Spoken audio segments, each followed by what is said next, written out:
Need to connect to a remote server securely? The built-in SSH client in Windows can help. Now, SSH stands for Secure Shell and is a tool that system administrators and enthusiasts and anyone who needs to connect to remote Linux or Unix-based servers uses. Now, Windows 10 and 11 come with the SSH client, but it's not enabled by default like it is in Mac OS or Linux. So if you want to use the SSH client, you need to know how to enable it. And that's what I'm going to cover in this video. For more information on what SSH is and what SCP is and how to use those, see my other video that gives a more in-depth description of SSH, SCP, and how to use them. Now, to check if you already have the SSH client enabled in Windows, you can simply open up a command prompt and type SSH. You'll see in this case, it says SSH is not recognized as an internal or external command, so that tells me that SSH is not enabled. Here's how to enable it.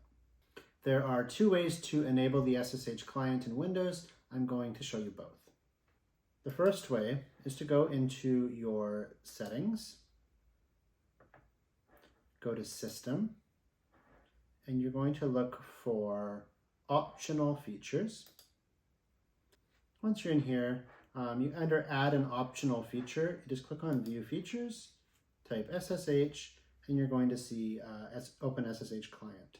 You'll also see OpenSSH Server. That is not what we want in this case. That's if you wanted to access this machine via SSH. What we want to be able to do is access remote machines via SSH. So I'm going to check this box here, and I'm going to say Next, and I will say Add. It'll take just a moment to install the OpenSSH client. Once it's done, if we go back to our command prompt and we type SSH, you'll see we now get this usage instruction here that tells us that SSH is in fact installed. The other way to install it is using PowerShell. For that, you're going to want to run PowerShell as administrator.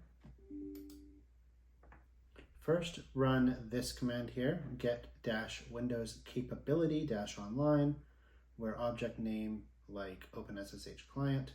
I'll put this exact string of text in the description below this video so you can just copy and paste. If I hit enter on that, you're going to see that it says OpenSSH.Client and gives the version number is not present. That's because it's not installed. So I'm going to show you how to actually install it.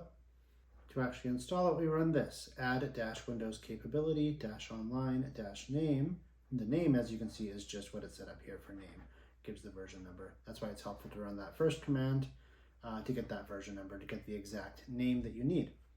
As you can see now, it is running, it's installing, and this does the exact same thing as when we did it through the settings menu. It's just done through PowerShell instead.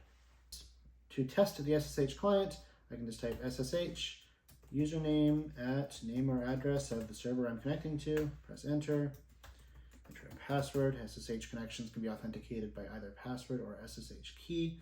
That is a topic for another video. And now I'm into my Plex Media server here. I can manage it as I wish. Now you've got the SSH client enabled in Windows. This process is the same for Windows 10 and Windows 11. If you like this video, please give it a thumbs up, subscribe, comment, and I'll see you in the next one.